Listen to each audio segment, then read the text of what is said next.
The Book of Fate, page 437, Canto 2, The Way of Fate and the Problem of Pain.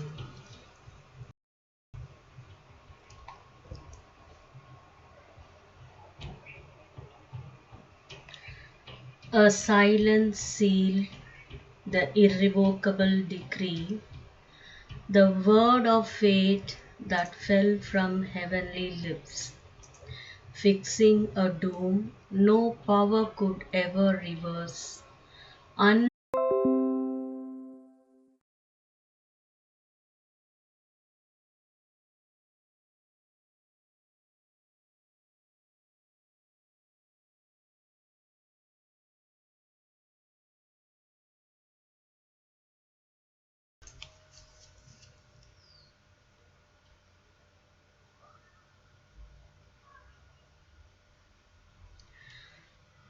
A mother's heart had heard the fateful speech that rang like a sanction to the call of death, and came like a chill close to life and hope. Yet hope sank down like an extinguished fire. She felt the leaden, inevitable hand invade the secrecy of a guarded soul, and smit with sudden pain its still content, and the empire of her hard-won quietude. Awhile she fell to the level of human mind, a field of mortal grief and nature's law. She shared, she bore the common lot of men, and felt what common hearts endure in time.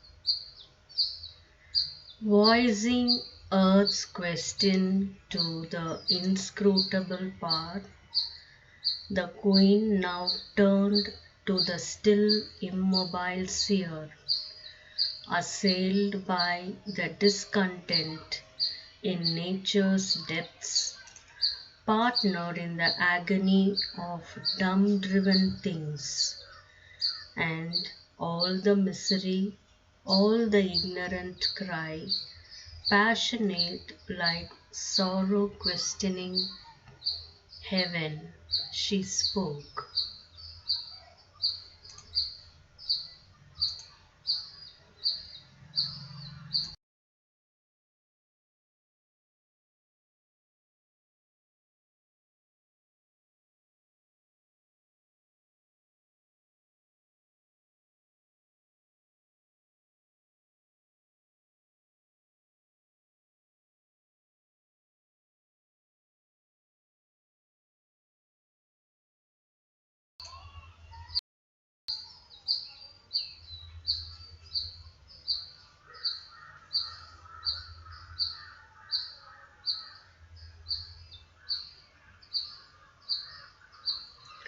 Lending her speech to the surface soul on earth, she uttered the suffering in the world's dumb heart, and man's revolt against his ignorant fate.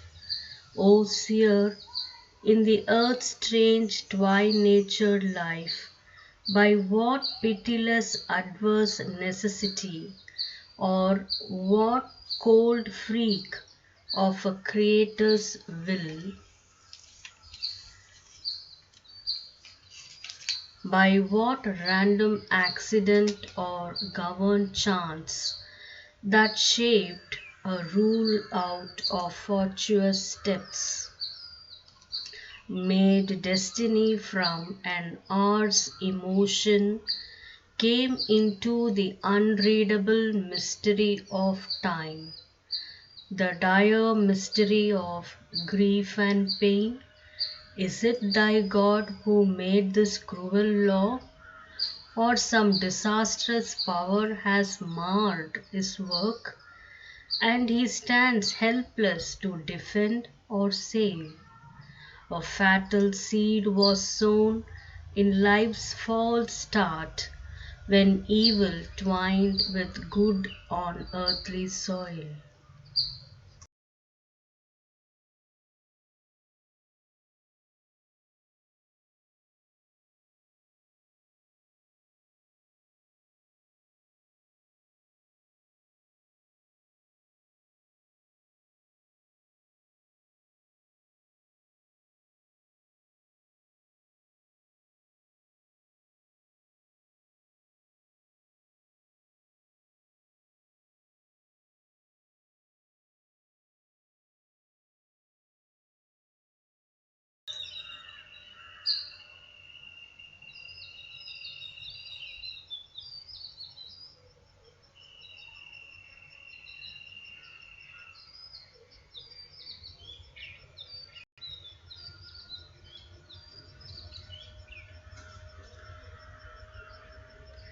Then first appeared the malady of mind, its pang of thought, its quest for the aim of life.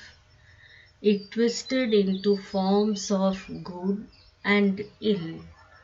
The frank simplicity of the animal's acts, it turned the straight path hewn by the body's gods, followed the zigzag of the uncertain course of life that wanders seeking for its aim in the pale starlight falling from thought's skies.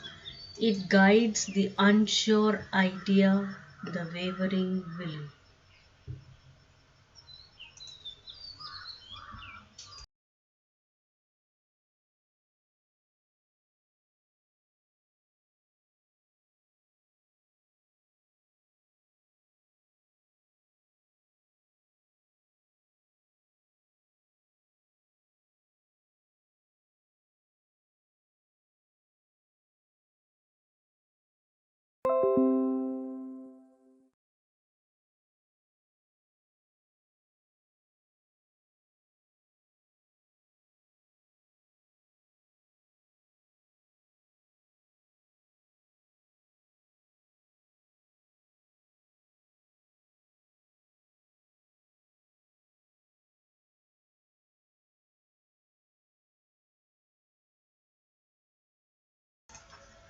Lost was the instinct safe identity, with the arrow point of being's inmost sight, marred the sure steps of nature's simple walk, and truth and freedom in the growing soul.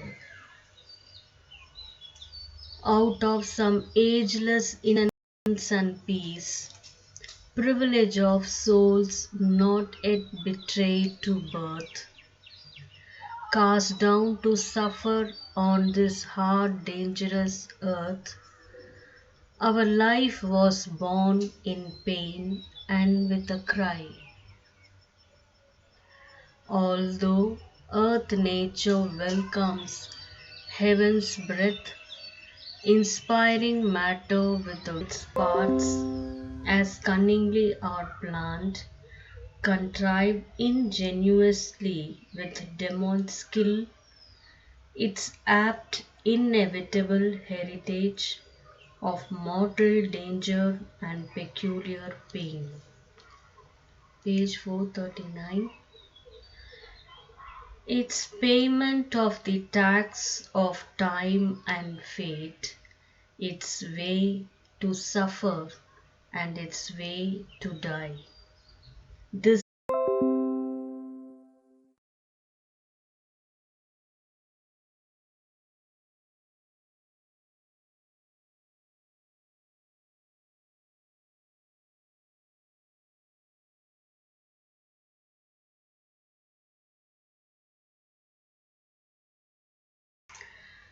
A grisly company of maladies, come licensed lodgers to man's bodily house, purveyors of death and torturers of life, in the malignant hollows of the world, in its subconscious cavern passages, ambushed they lie, waiting their hour to leap, surrounding with danger the sieged city of life, admitted into the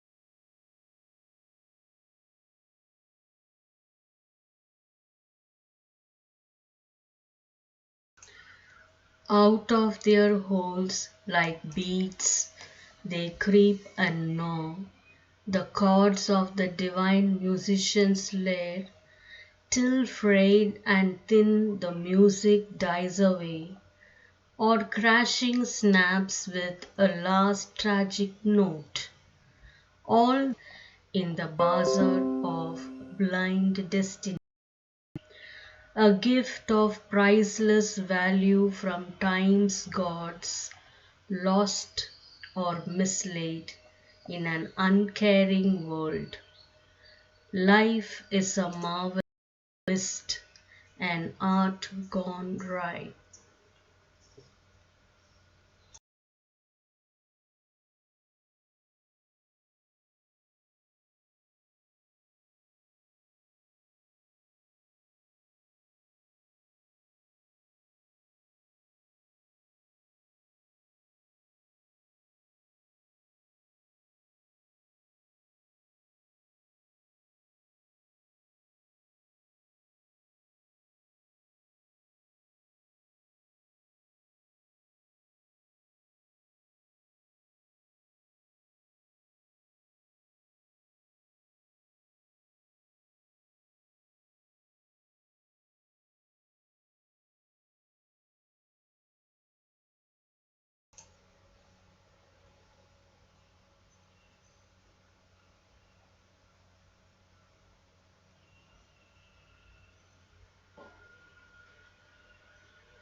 A seeker in a dark and obscure place, an ill armed warrior facing dreadful odds, an imperfect worker given a baffling task, an ignorant judge of problems ignorance made. Its heavenward flights reach closed and keyless gates, its glorious outbursts peter out in mere on nature's gifts to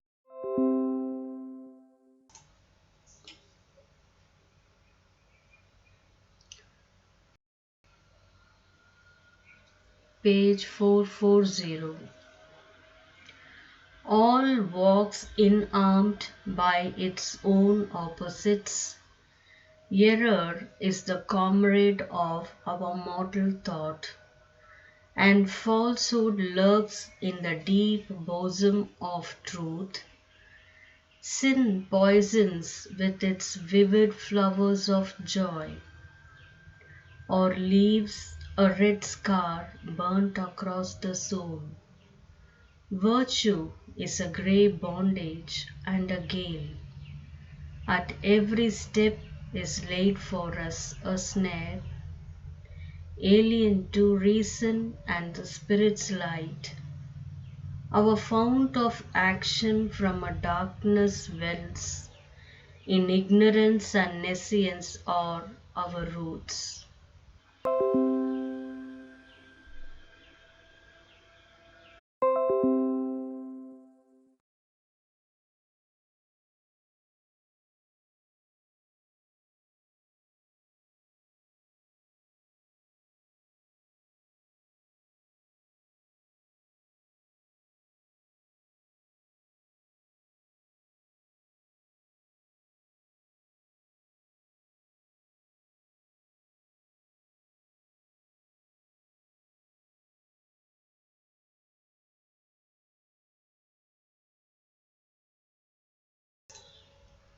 The centuries pile man's follies and man's crimes upon the countless crowd of nature's hills.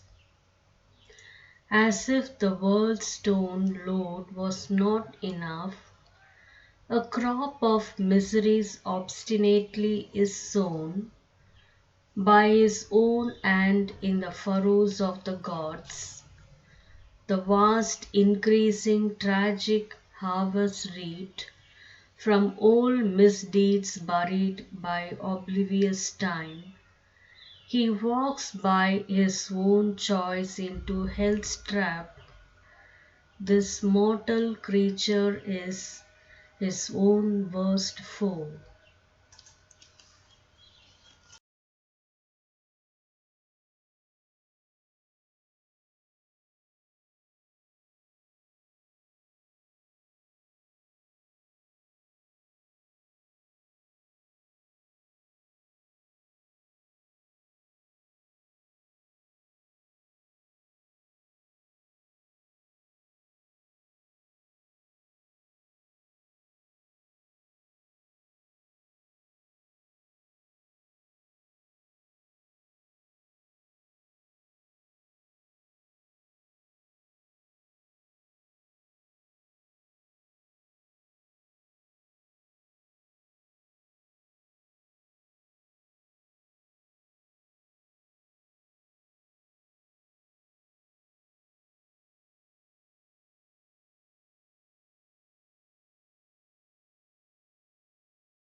His science is an artificer of doom.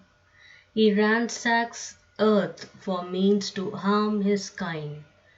He slays his happiness and others' good, or still the fierce pastimes of man's warring tribes.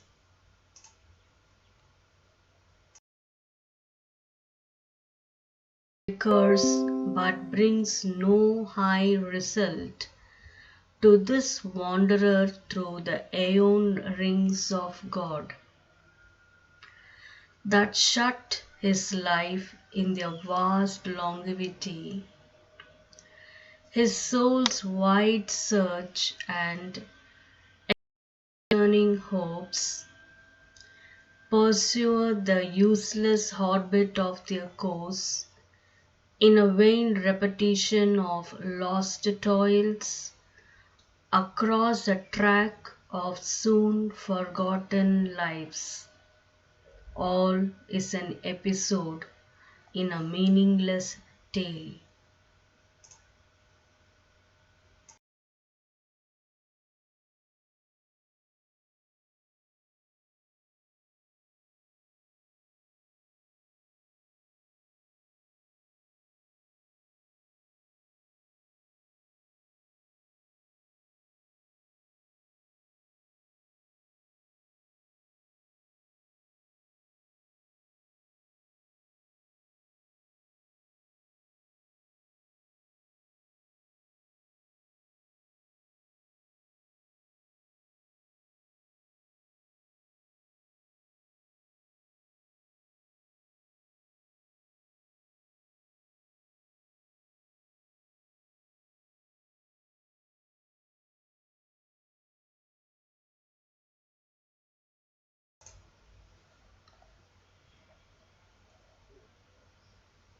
Why is it all and wherefore are we here?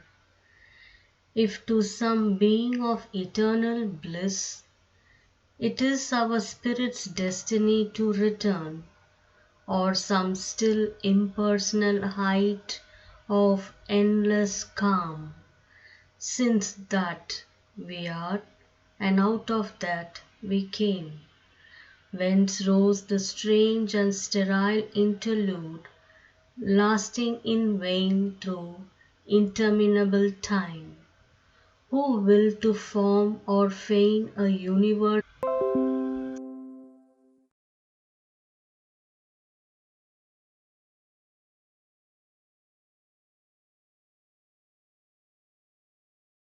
of his thoughts and dreams, or who persuaded it to fall from bliss and forfeit its immortal privilege, who laid on it the ceaseless will to live.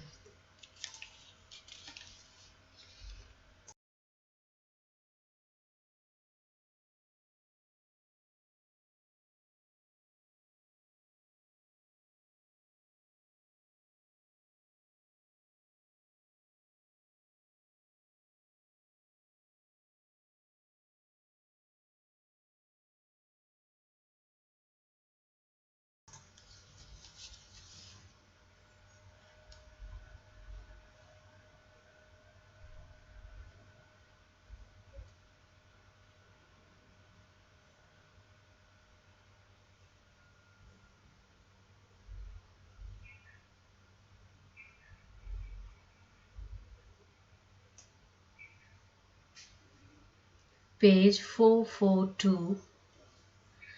A wanderer in this beautiful, sorrowful world, and bear its load of joy and grief and love.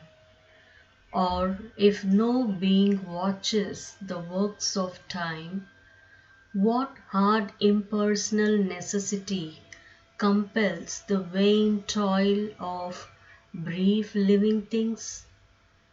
A great illusion then has built the stars, but where then is the soul's security?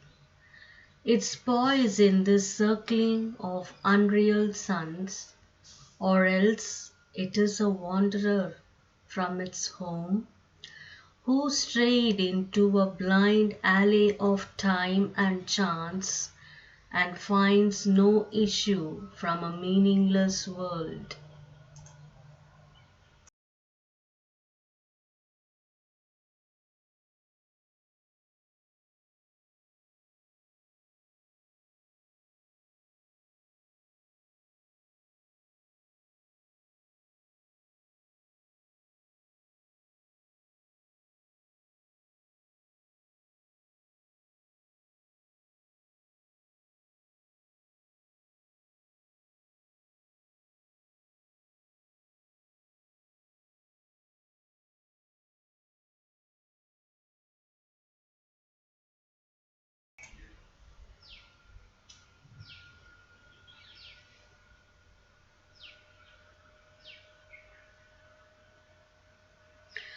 Perhaps the soul we feel is only a dream, eternal self a fiction sensed in trance.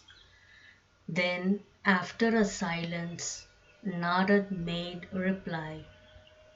Tuning his lips to earthly song, he spoke, and something now of the deep sense of fate waited the fragile hints of mortal speech. His forehead shone with visions solemnized, turned to a tablet of supernal thoughts, as if characters of an unwritten tongue had left in its breath the inscriptions of the gods.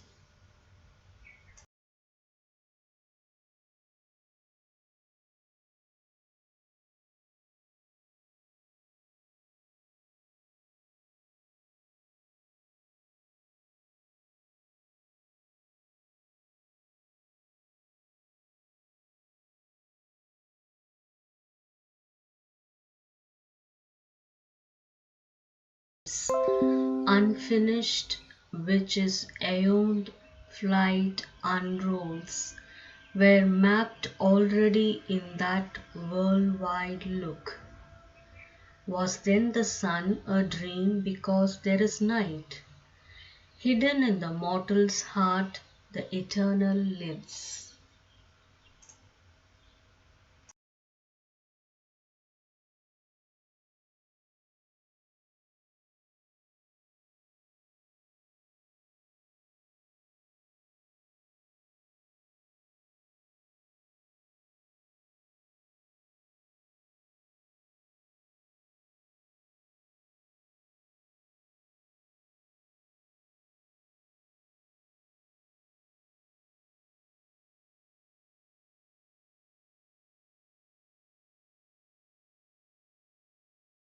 He lives secret in the chamber of thy soul.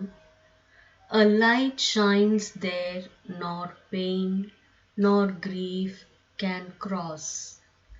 A darkness stands between thyself and him. Thou canst not hear or feel the marvelous guest. Thou canst not see the beatific sun. O Queen, thy thought is a light of the ignorance. Its brilliant curtain hides from thee God's face.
Panorama of Savitri by Sri M.P. Pandit.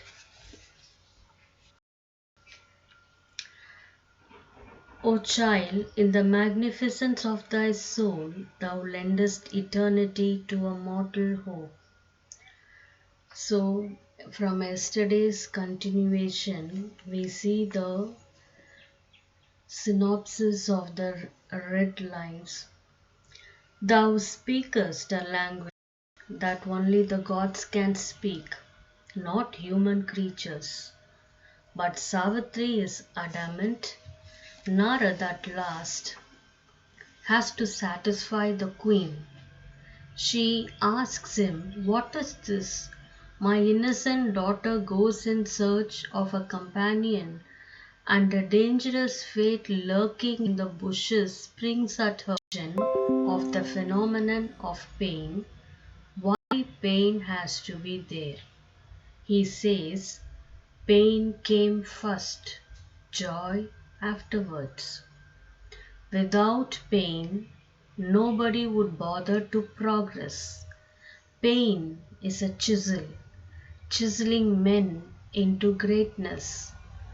Pain has a role to play."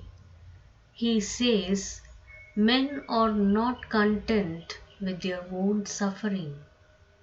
They want to sympathize, they want to add to their own sufferings. There is an explanation for free will, destiny, justice, suffering. How they came and why, what is their role, and why has the omnipotent God permitted these things in His creation. And He shows how they are not important, they are parts of a process. After explaining these things, Narad points out that to relieve this world from suffering and pain, the divine sends these messengers, saviors of the world. And what happens? We continue that tomorrow. Now we see the Tamil Savitri Mahakavya Saram by M.P. Panditji.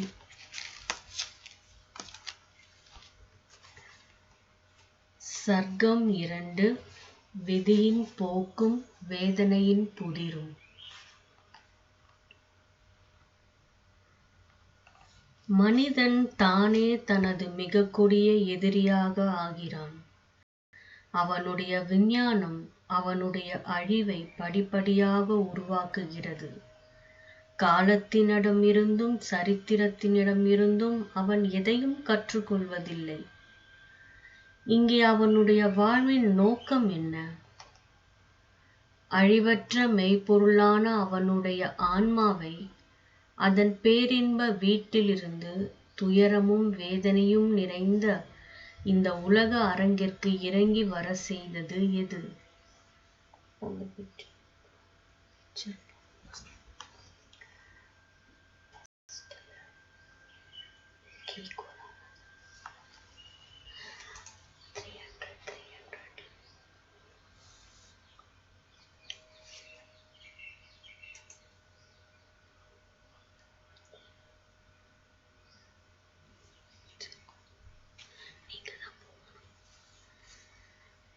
அழிவற்ற மெய்ப்பொருளான அவனுடைய ஆன்மாவை அதன் பேரின்ப வீட்டிலிருந்து துயரமும் வேதனையும் நிறைந்த இந்த உலக அரங்கிற்கு இறங்கி வர செய்தது எது?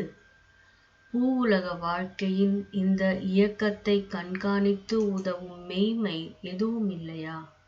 அல்லது இவ்வுலகில் ஒவ்வொன்றாக மீதும் தனது ஆதிக்கத்தை வலியுறுத்தி நடைமுறைப்படுத்தும் ஒரு கொடிய கட்டாய நிலைதான் மெய்யாக உள்ளதோ? இவை அனைத்தும் ஒரு மலைக்க வைக்கிற மாயையா? சிறிது நேரம் மௌனமாக இருந்த நாரதர் பதிலளிக்கிறார். இரவு உள்ளது என்கிற காரணத்தினால் கதிரவன் ஒரு கனவாகி விட்டதா? சாஸ்வதமான இறைவன் உன்னுடைய ஆன்மாவின் இரகசிய அறையிலே மறைத்து வைக்கப்பட்டு அங்கே குடியிருக்கிறான். உன்னுடைய எண்ணமே அவனை விடமிருந்து மறைக்கிறது. இவ்வுலக இன்பங்கள் உன்னை சாஸ்வதமான இறைவனின் பேரின்பத்தை நாடவிடாமல் தடுத்து விட்டதால் தான் வேதனையும் துயரமும் தேவைப்படும் நிலை ஏற்பட்டது. அறியாமை நிறைந்த இந்த உலகில் வேதனையை அனுபவிக்காமல் மகிழ்ச்சியை அடைய முடியாது. மானிட இதயத்திலிருந்து எழும் எதிர்ப்பை தகர்க்க கடவுளரால் பயன்படுத்தப்படும் சம்மட்டியே வேதனை. வேதனையின் இந்த தொல்லை இல்லாவிடில் அவனுடைய ஆன்மா நிறைவு அமைதியுடன் இருந்திருக்கும். மனிதன் தலை நீக்கம் பெறும் வரை வேதனை தவிர்க்க முடியாதது. யார் இந்த உலகத்தை காப்பாற்ற விரும்புகிறாரோ அவர் அதனுடைய வேதனையை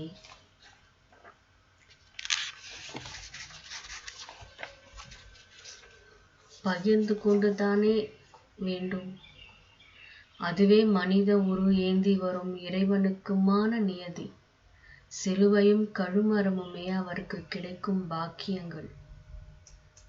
உலக பற்றுடைய வாழ்க்கையின் அடித்தளங்களில் முழுவதும் மறைந்து ஒரு கரும் பகைமை தங்கியிருக்கிறது. அது இவ்வுலகத்தின் முன்னேற்ற ஒவ்வொரு கட்டத்திலும் எதிர்க்கிறது. பல வழிகளில் பல இடங்களில் சந்தித்து போரிட வேண்டிய எதிரி இதுவே. அது தப்பு வழி காட்டுகிறது, சிதைக்கிறது, போராடி தோற்கடிக்கிறது. மறைந்திருக்கும் இந்த பகைவனை மனிதன் அடக்கி வெல்ல வேண்டும்.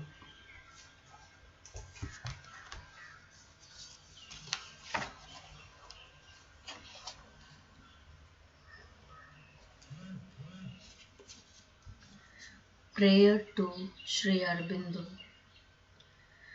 To thee who has been the material envelope of our Master, to thee our infinite gratitude.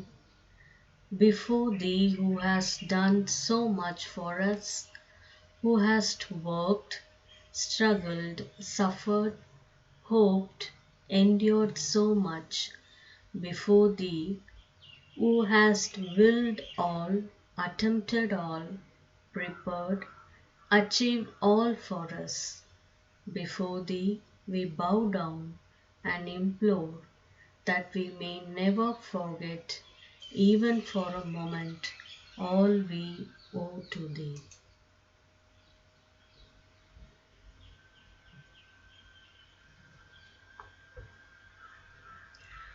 Prayer to Mother India.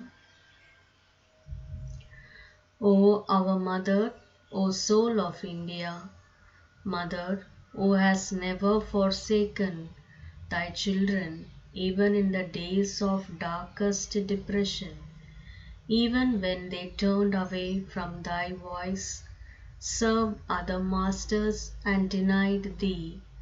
Now, when they have arisen and the light is on thy face, in this dawn of thy liberation, in this great hour, we salute thee.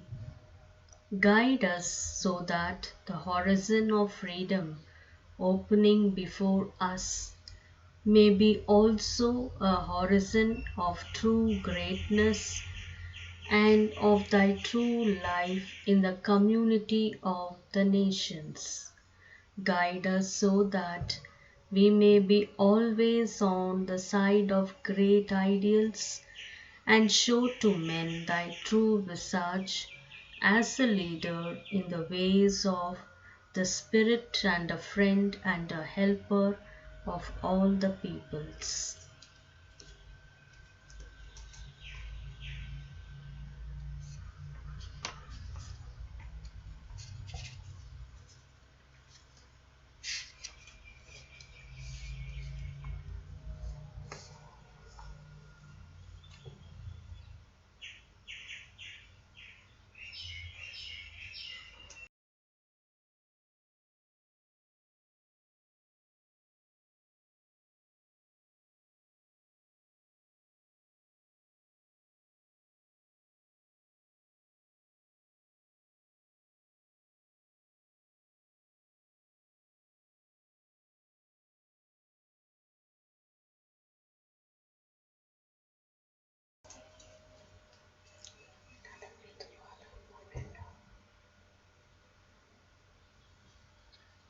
Burning brazier, to be the divine love, loveful, infinite, unfathomable, in every activity, in all the worlds of being. It is for this I cry to thee. Let me be consumed with this love divine, love powerful, infinite, unfathomable in every activity, in all the worlds of being. Transmute me into that burning brazier so that all the atmosphere of earth may be purified with its flame. Oh, to be thy love infinitely.